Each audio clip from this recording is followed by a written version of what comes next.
Hey, it's Greg with Geo Robotics, and we're going to do a series of short tutorials on some troubleshooting for the Mingda Magician series 3D printers.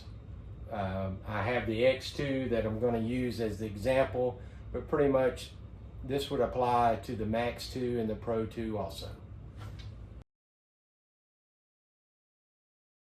One common problem that we get calls about is the bed either continuing to move although it's reached its movement limit, or the extruder head crashing down into the bed. And generally this is a problem with the limit switches, so today I'm going to teach you how to test those.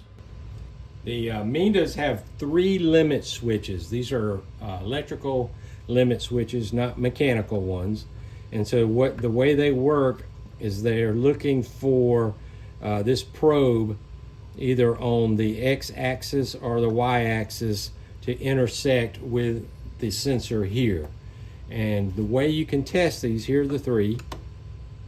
And the way you can test this is just take a screwdriver or one of your Allen wrenches like this and just insert it in between there and see if it detects, and you should see the blue LED light. If that comes on, that means it's working.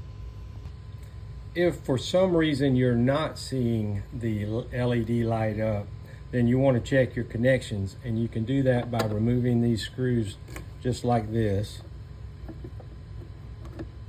Remove both screws and carefully lift this out, and you want to make sure it's plugged in right here. Just make sure it's plugged in securely there.